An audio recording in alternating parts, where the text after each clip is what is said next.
पूरा दा भोला बाबा आसरा हो तोरा ने कहब त क्या करा हो कहिया लिखल कपार में छे देख के कहनी पतरा हो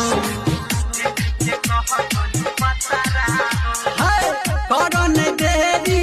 हमारा देरी करन देरी हमारा देरी